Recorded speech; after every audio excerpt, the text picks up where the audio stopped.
السلام علیکم۔ Professor doctor Iftikhar ٹاکس میں خوش آمدید۔ میں ہوں ڈاکٹر افتخار۔ دوستو، رمضان کی آمد ہے اور مجھے یقین ہے کہ آپ نے بھی تیاری کی ہوگی۔ ہم نے ابھی چند دن پہلے ایک ویڈیو آپ کے لیے اپلوڈ کی تھی کہ رمضان میں کیا اور کیسے کھائیں، لیکن ہمارے کچھ دوست ایسے ہیں جن کو ڈائبٹیز یعنی شوگر کا مرض ہوتا ہے۔ اب ان کا بھی بہت دل چاہتا ہے، مجھے یقین ہے کہ وہ روزہ رکھیں، لیکن ان کو شاید کچھ خاص احتیاطوں کی ضرورت ہوتی ہے اور کچھ خاص طریقے سے انہوں نے روزے میں غذا اور اپنی دوائیوں کو تبدیل کرنا ہوتا ہے۔ تو ان کے تمام سوال جو ان کے ذہن میں آ سکتے ہیں ان کے جواب دینے کے لیے آج ہم نے ایک میٹنگ ارینج کی ہے، ایک sitting professor doctor Hamid Farooqui صاحب سے۔ میرے بڑے اچھے دوست ہیں، ورلڈ ریناؤنڈ ڈائبٹیز ایکسپرٹ ہیں، جیفرسن یونیورسٹی سے انہوں نے ٹریننگ کی ہے، فلیڈیلفیا سے بہت عرصہ یو ایس اے میں ہی کام کرتے رہے، وہاں پہ ہارورڈ میڈیکل اسکول کی فیکلٹی پہ رہے، اور آج کل ڈائریکٹر ہیں یہ ڈائبٹیز سینٹر کے، جو دبئی ڈائبٹیز سینٹر ہے، بہت مشہور ہے، دنیا میں سے بہت سارے لوگ یہاں پہ علاج کرانے کے لیے آتے ہیں۔ تو ہماری خوش قسمتی ہے کہ آج ہم ان کو آن لائن لے سکے ہیں، ہم زوم پہ یہ میٹنگ کر رہے ہیں۔ تو السلام علیکم ڈاکٹر حامد صاحب، کیا حال ہے؟ وعلیکم السلام، الحمدللہ بالکل ٹھیک ہوں، بہت شکریہ موقع دینے کا۔ تو رمضان کی تیاری میں خیال ہے پاکستان کے ساتھ ساتھ دبئی میں بھی زوروں پہ چل رہی ہوگی، چند ہی دن رہ گئے۔ جی الحمدللہ، یہاں بھی پاکستان کی طرح رمضان کا خاص اہتمام ہوتا ہے۔ آپ کو علم ہے کہ یہاں پہ وقت جو ہے ہمارے کام کا وہ بھی کم کر دیا جاتا ہے، اور خاص طور پہ آخری عشرے میں قیام اللیل کا انتظام ہوتا ہے۔ تو الحمدللہ اس لحاظ سے پاکستان اور یہاں دونوں رمضان کا لطف دوبالا ہو جاتا ہے۔ الحمدللہ۔ اچھا، کیونکہ ہمارے سارے دوست جو دیکھ رہے ہیں ویڈیو کو وہ انتظار کر رہے ہوں گے کہ آپ سے اپنے مطلب کی بات پوچھیں، تو میں سٹارٹ آف کرتا ہوں۔ سب سے پہلے تو یہ فرمائیے سب کے بینیفٹ کے لیے کہ ڈائبٹیز ہے کیا، شوگر کا مرض ایکچولی کیا ہے؟ جی، میں عرض یہ کرتا چلوں کہ ہمارا جسم جو ہے اس کا ایندھن جو ہے وہ شوگر ہے، اور شوگر ہمیں ملتی ہے اپنی غذا سے، اور غذا میں خاص طور پہ وہ چیزیں جو نشویات ہیں، جیسے آپ چاول لے لیں، آٹا لے لیں، پھل لے لیں، آلو لے لیں، یہ تمام چیزیں آپ کے جسم میں جا کر کے شوگر کی شکل اختیار کر لیتی ہیں، اور یہ شوگر آپ کا جسم استعمال کرتا ہے۔ لیکن شوگر کو جسم کو استعمال کرنے کے لیے ایک چیز کی ضرورت ہوتی ہے جو شوگر کو جو ہے وہ توڑ کے آپ یوں سمجھیں کہ وہ آپ کو مہیا کرتا ہے آپ کے جسم کو، اور وہ ہے انسولین۔ تو آپ کا جو لبلبا ہے وہ انسولین پیدا کرتا ہے۔ جیسے شوگر کی مقدار خون میں بڑھتی ہے کھانا کھانے کے بعد، اسی طرح لبلبا جو ہے وہ انسولین بھی اسی حساب سے پیدا کرتا ہے، تاکہ شوگر اور انسولین دونوں کی لیول بڑھے اور آپ کا جسم کھانے کے بعد اس شوگر کو استعمال کر لے۔ نتیجہ یہ ہوتا ہے کہ شوگر جو ہے وہ ایک خاص حد میں رہتی ہے، ہمیشہ نہ بہت زیادہ ہوتی ہے نہ بہت کم ہوتی ہے۔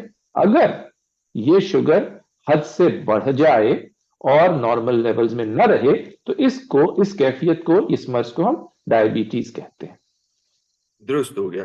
اچھا ڈاکٹر صاحب، ہم اکثر سنتے ہیں کہ جی ڈائبٹیز کی بھی دو بڑی قسمیں ہیں، ٹائپ 1 ٹائپ 2، کیا ان میں کوئی بڑا فرق ہے اور واقعی ایسے ہے کہ یہ مختلف قسموں کی ہے؟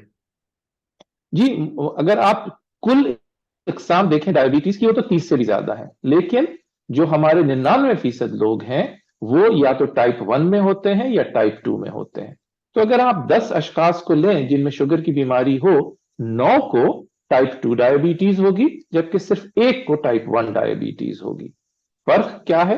فرق یہ ہے کہ ٹائپ 1 ڈائبٹیز کے اندر جو لبلبا ہوتا ہے وہ انسولین بنانا بند کر دیتا ہے۔